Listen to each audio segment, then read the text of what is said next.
Hello students, welcome to EPG Pathshala. I am Dr. Surya Prakash Upadhyay from Indian Institute of Technology, Mandi. Today we are going to talk on module Paradigms of Planning from the paper Sociology of Urban Transformations. So after completing this module, you will be able to develop an understanding of select urban planning paradigms in the Anglophone world. You'll also be able to trace the influences and the dominant frameworks that guide urban planning in contemporary India. After completing this module, you will be able to critically evaluate the contributions of planning paradigms to the present conditions of Indian cities. Indian cities are characterized by visual dissonance and stark juxtapositions of poverty and wealth. It often goes in a saying, whether in media or official and an everyday discourse, we often say, if only the city was properly planned.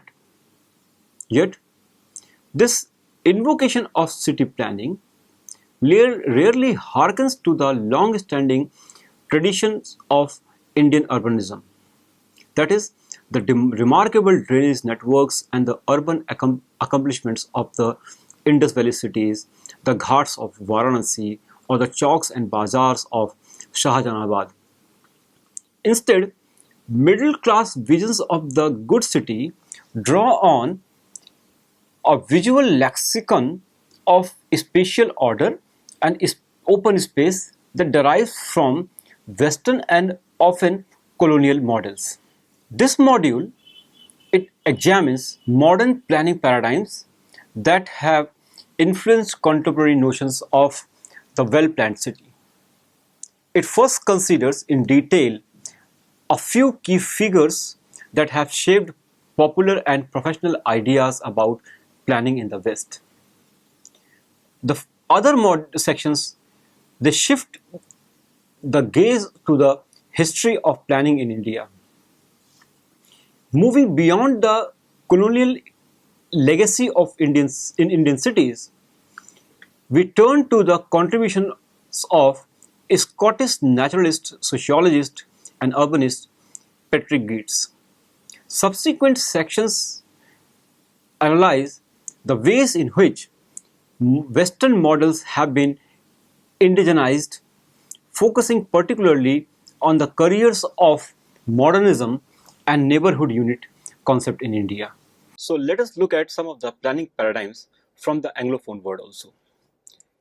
One of the most prominent paradigms was the garden city.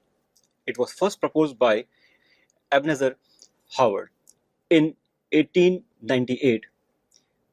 The garden city paradigm inaugurated the modern era in urban and regional planning. In Howard's conceptualization, the garden city represented a marriage between the most desirable amenities of the city and the countryside, allowing the cohabitation of urban economies with natural surroundings. The garden city was both a program for urban reform and a highly detailed physical plan. Howard's ideas arose in response to the circumstances of industrializing Britain, where economic changes brought by the Industrial Revolution brought a wave of low-skilled workers from a declining agrarian economy into the cities to look for work at the new factories. The resultant mass unemployment, poor quality housing, and overcrowding produced a public health disaster in British cities, famously described by Engels in The Condition of the Working Class in England. British agriculture was equally in crisis, with increasing concentration of production among a few proprietors and depletion of soils. It was at the confluence of these trends that Howard's ideas, shaped by prodigious reading, came together in the Garden City agenda.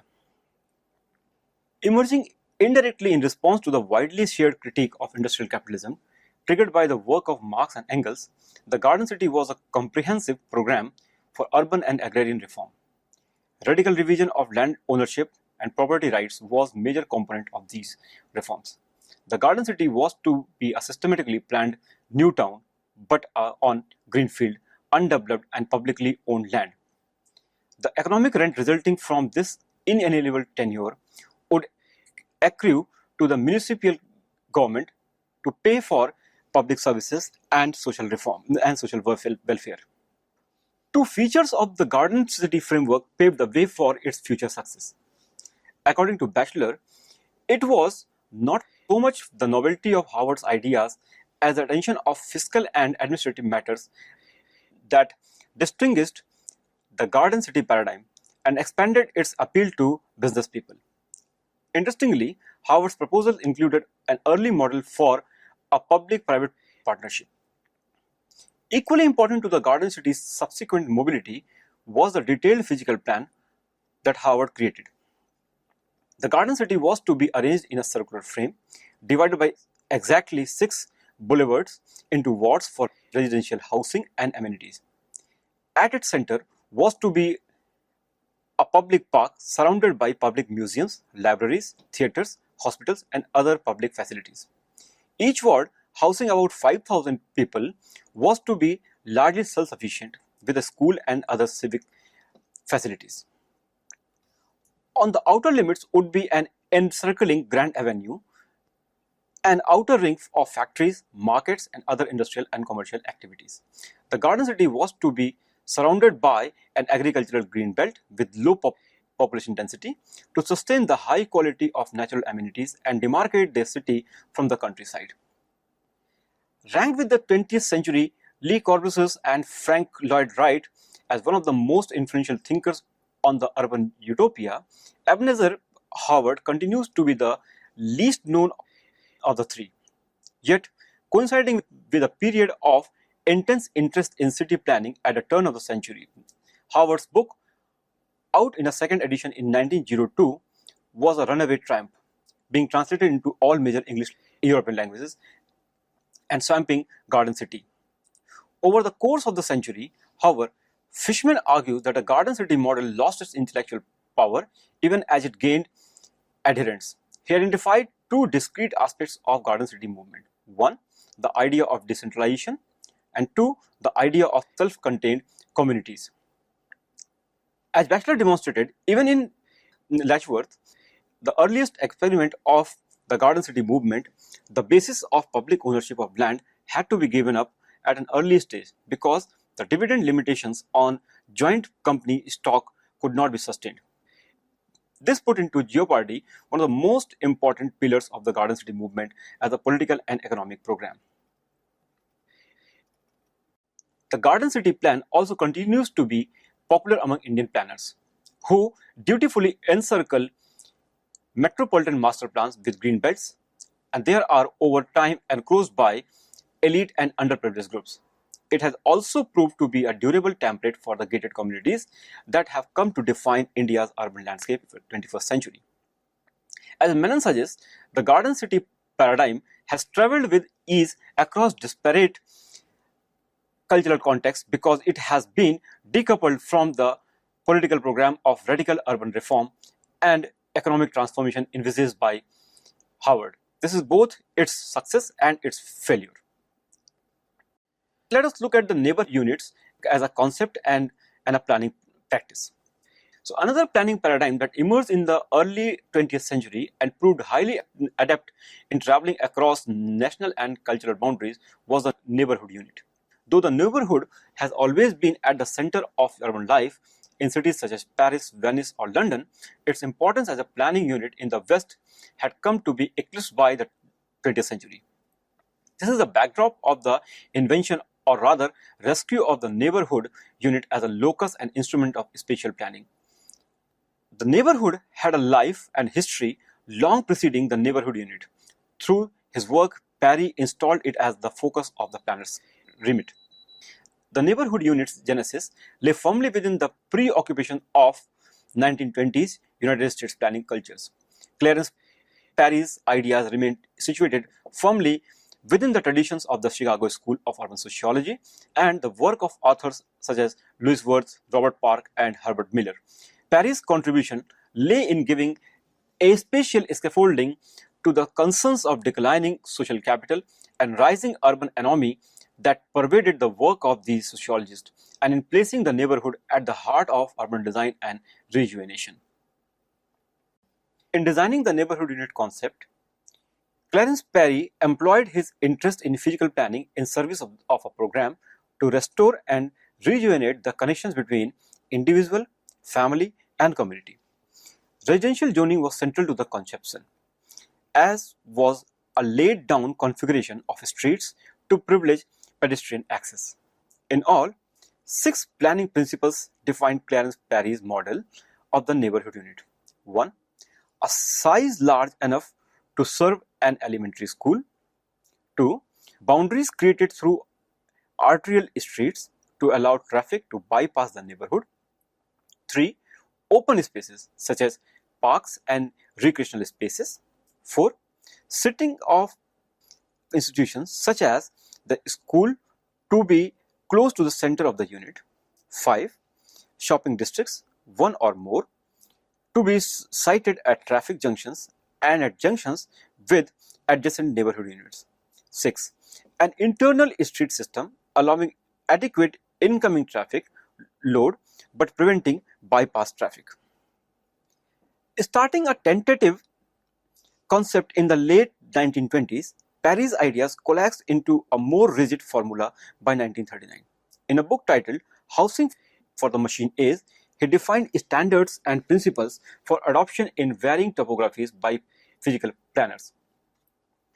2 sets of criticism are especially relevant for the Indian incarnation of the neighborhood unit. 1.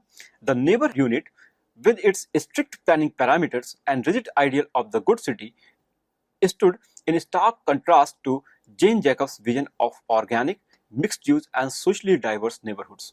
And indeed, social homogeneity was key to Perry's view of the neighborhood unit. Second, this understanding of neighborhood came under scrutiny not simply for the enforcing spatial standardization and homogenization, but also for creating boundaries between different neighborhoods with an emphasis on self-containment.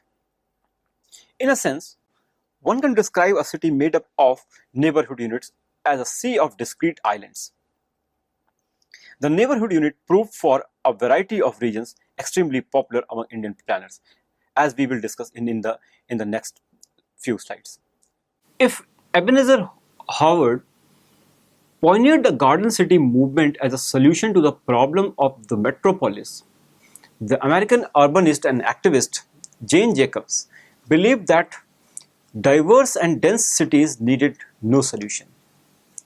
In concluding her essay, The Kind of Problem a City Is, she made a startling but typically well-reasoned declaration.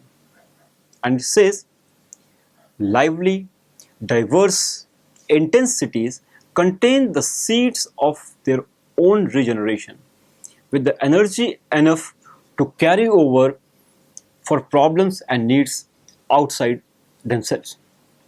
In other words, Jane Jacobs argued that a city itself was a solution to the questions of economic vitality and social cohesion. Jane Jacobs' metropolis was mid-20th century New York City, where she lived for more than 3 decades. Her masterpiece, The Death and Life of Great American Cities, was written not as plan for building a new city from tabula rasa, but rather as a defense of the organized complexity of existing cities.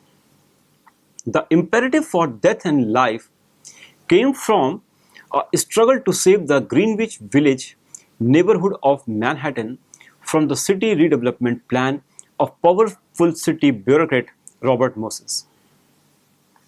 Moses' plan involved building a highway right through old Manhattan neighborhoods. Jacobs emerged as a passionate activist and advocate for the dense fabric of the already existing city against redevelopment that first destroyed and then reconstructed the remnants of long-standing communities. Jacobs thought to upend the conventional wisdom about what made for success in cities, and her work even forced a re-evaluation of the work of planning luminaries such as Ebenezer Howard and Le Corbusier.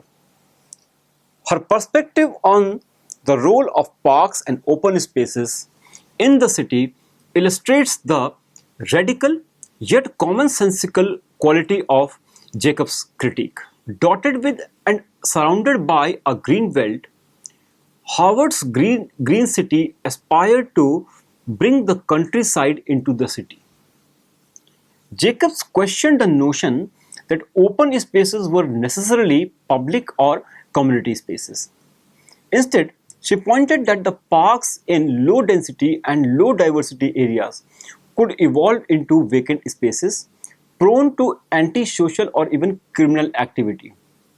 But Jacobs did not simply issue a screed against public parks. Based on deep observation, she suggested a series of principles for revitalizing neighborhood parks. The first of which was that parks should not be too numerous so that they serve to concentrate rather than disperse the public life of the neighborhood. Unlike Howard, Jacobs valorized density and diversity as the very raison d'etre of the city. An empiricist committed to an inductive approach of drawing inferences from close observation, she proposed several practices for good urban planning design. One, she said, to regenerate exuberant diversity in a city's streets and districts, there are four conditions that are indispensable. One, the district and indeed as many of its internal parts as possible must serve more than one primary function, preferably not more than two. Second point that she makes that most blocks must be short, that is, streets and opportunities to turn corners must be frequent. The third point that she makes that the district must mingle buildings that vary in age and condition, including a good proportion of the old ones so that they vary in the economic yield they must produce.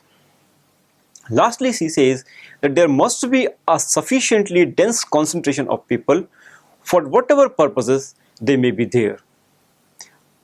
Therefore, Jacobs was a powerful proponent of mixed-use spaces and opponent of Euclidean zoning, a kind of widespread regulatory regime that attempted to segregate or keep apart residential, commercial, official, and other uses. Jacobs' activism and reasoned argument eventually defeated Robert Moses' assault on Manhattan neighborhoods, and her ideas enjoyed a wide sway over her lifetime. Her insights into the role and function of vibrant streets as well as socially and functionally mixed spaces were also important to the tenets of new urbanism. Over the last decade or two, her ideas have sparked regeneration and return from suburbs to inner cities. On the flip side, Jacobs' legacy has also become associated processes of gentrification, which have priced out older and poorer residents from central cities in the US. As the urbanist Sharon Jukin has argued in a balanced assessment of Jacobs' ideas, she says the self-guiding communities that Jacobs espoused have been submerged by elected officials who pay more attention to real estate developers than to community planners. She underestimated the strength of middle class tastes for social homogeneity and aesthetic coherence that drive gentrification. So, despite the immense relevance of Jacobs' ideas in tracing growth processes and the rise of informality in Indian cities, her works remain little explored in Indian context. One of the leading urban planning and design movements in contemporary American cities is New Urbanism, which builds on the work on Jane Jacobs.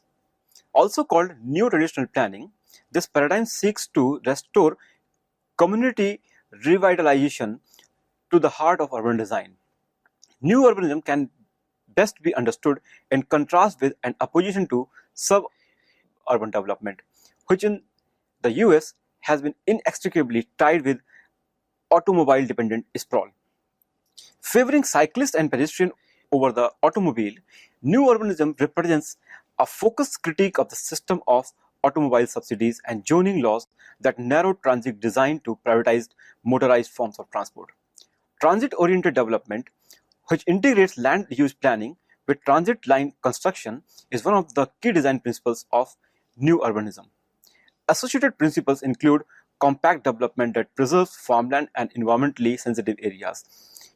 In a critical dissection of new urbanism's claim to community development, Tallinn outlines further elements of new urbanism's approach. 1. Architecture and site design. 2. Density and scale privileges. 3. Streets. 4. Public space. And 5. Mixed land use that is created in multi-purpose residential and commercial spaces and mixture of housing types to facilitate mingling across social classes.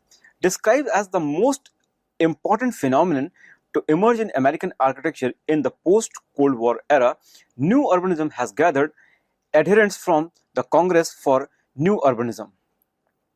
Despite new urbanism's avowed concern for urban regeneration, Bohel notes that it has come to be associated with suburban development projects. Yet, new urbanism projects in inner cities and brownfield locations have equally come to be linked with process of gentrification that displace low-income, working-class and ethnic minorities in a process of real estate development and value augmentation. Exploring this critique, Bohel notes that new urbanism involves an explicit focus on mixed income neighborhoods, but the intent is lost in practice. Second, scholars have also critiqued new urbanism for its weak basis in social science evidence. At the center of this dispute is the ability of physical and architectural design to shape social life. As Tallinn puts it, physical design need not create sense of community, but rather it can increase its probability. New urbanism has thus far not been widely adopted in India, though some of its elements such as transit-oriented development are increasingly part of policymakers' toolkits. Early urban planning in India attempted to apply Western solutions to Indian problems. Responding to the public health concerns produced by industrialization and overcrowding, it sought to secure the European city from the hazards of the native settlements in colonial centers such as Calcutta and Mumbai. To this paradigm, Patrick Geertz, a Scottish sociologist, ecologist, and urban planner, offered a bracing antidote.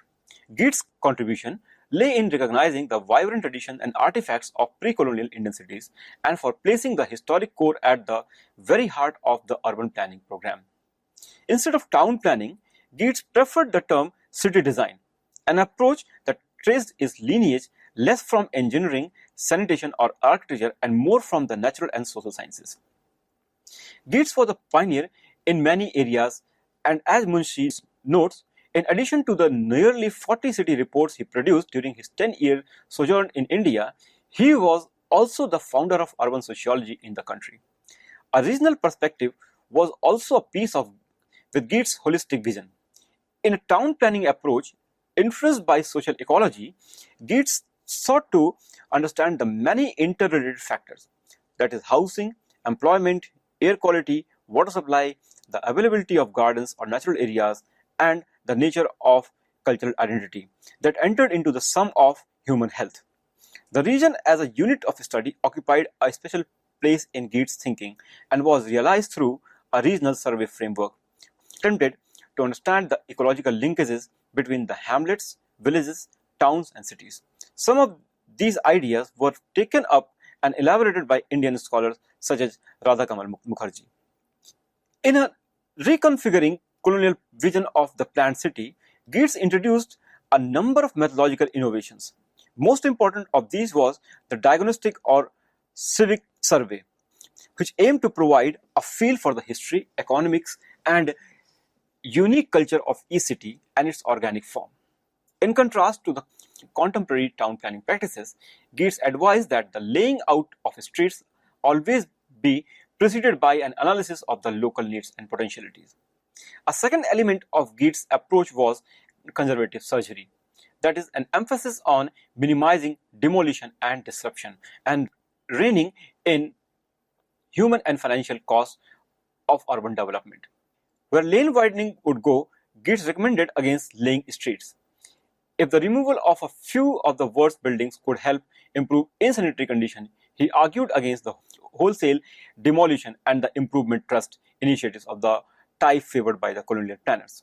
Underlying these mainstays of Gates' planning method was a deep respect for the manifestation of tradition in the Indian city.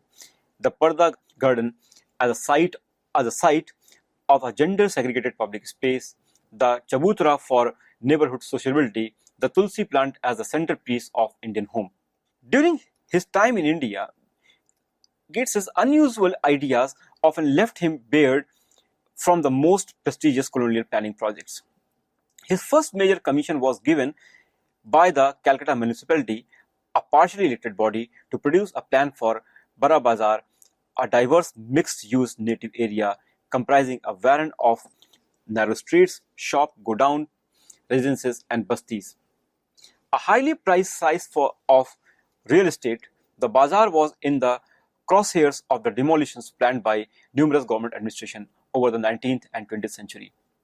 He began his work with a comprehensive house-to-house survey that provided a strong empirical foundation to his final recommendation.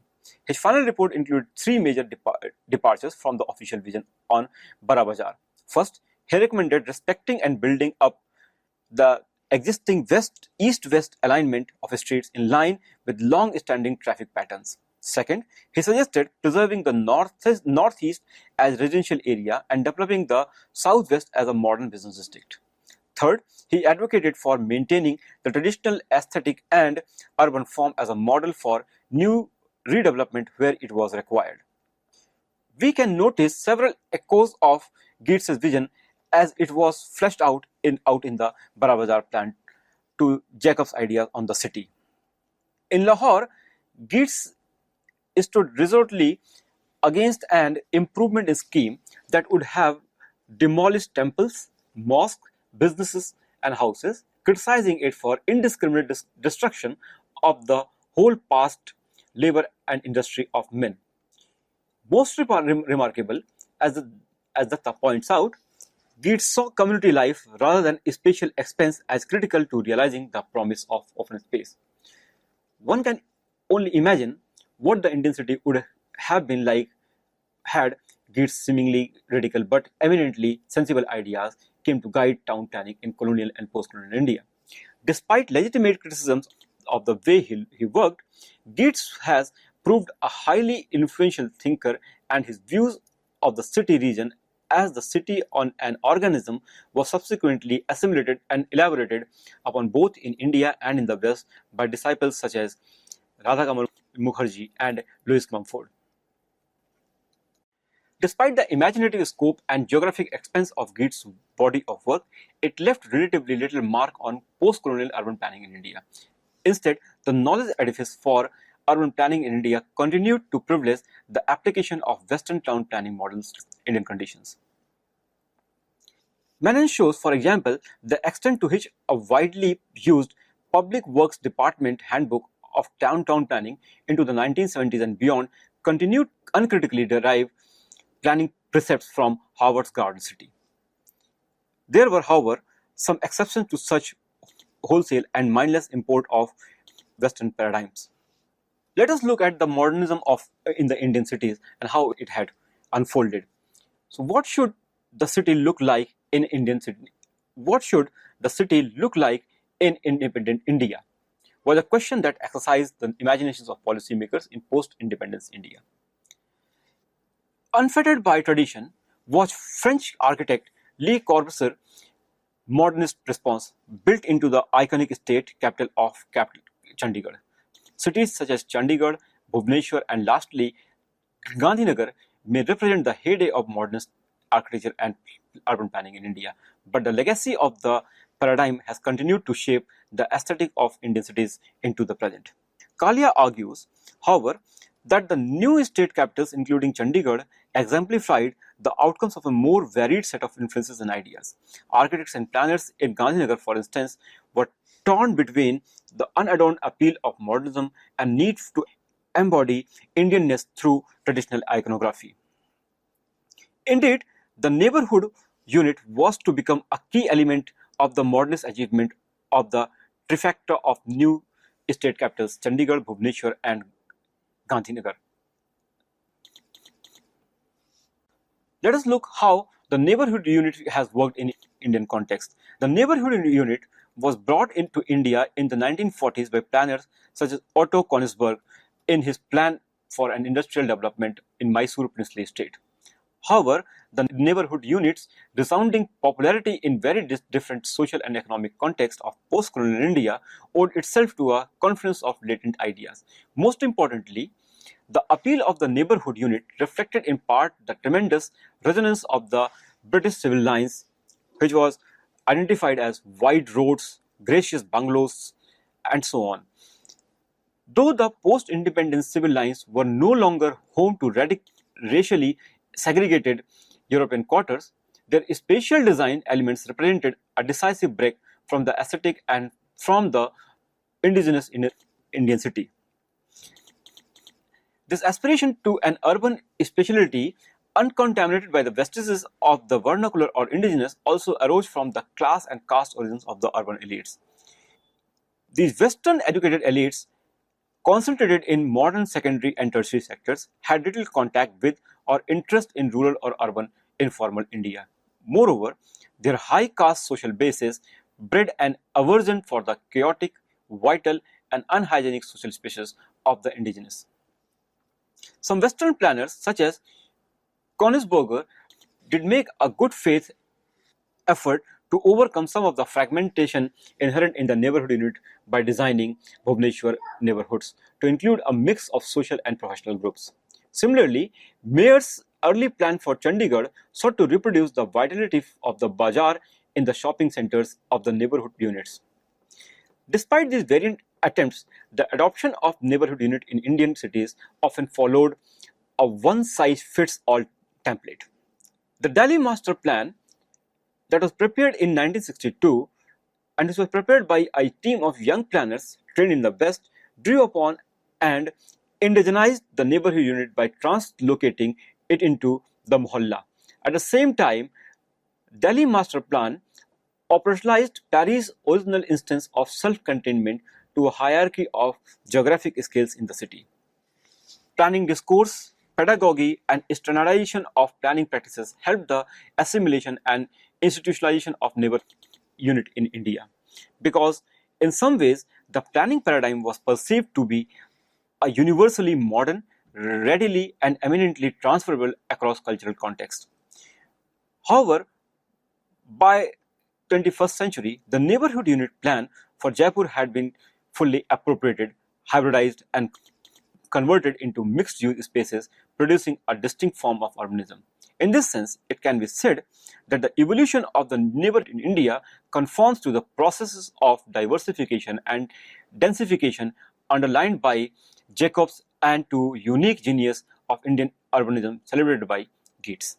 So students, let us now summarize what we have learned in this module. So this module has surveyed planning paradigms that have influenced or resonated with the physical, social, and economic form of contemporary Indian city. While the models provided by the Garden City movement, modernism, and the neighborhood unit have entered the professional toolkits of Indian planners, others such as those of Gates or Jacobs remain little known or little embraced. Banerjee and Bayer's analysis of the values carried by the neighborhood unit concept offers a tantalizing explanation about the factors that determine the mobility of planning paradigms. These includes contextual values, the intellectual concerns and thinking that underpins a planning paradigm. For example, the need to combat the effects of industrialization on agriculture and public health informed Harvard's Garden City program. The second cluster consists of embodied values, such as the practitioner's concerns about creating a physical space to provide opportunities for leisure, recreation, and social interaction, and an environment that is safe, protected, pleasing, and secure, often captured in physical plans. The third set comprises tacit values, which represent the unstated social assumption of the gender relations, caste and class practices, etc., that form the substratum of a planning paradigm. The adoption of the neighborhood unit by Indian planners was made possible through a rupture between its constituent context, manifest, and tacit values. It could be argued that such a break could not be accomplished for the ideas of Jacobs or even Geertz, given that their methods depended on rigorous empirical observation and context specificity. However, buttressing such an argument must remain on the agenda for future scholarship. And an incisive dissection of the town planning imagination in India, Menon argues that planning practices have ascribed to British models a hallowed universality. Urban planning in India, meanwhile, remains derivative. The reliance on physical planning templates provided by the garden city or neighborhood unit paradigms is stripped of their social and physical context, and that has also led to an anti-urban stance in Indian planners' approach to densification and diversity. To reform planning practices in a direction more attuned to the realities of Indian cities, we require an overhaul not only of planning paradigms and pedagogies, but also of how town planners view and understand the city. So it is worth asking towards the end, how would the aesthetic and function of the Indian city be transformed if planners like Jacobs or Geertz paid attention to its organic dynamics and informal logic? That is an urbanism worth imagining. Thank you.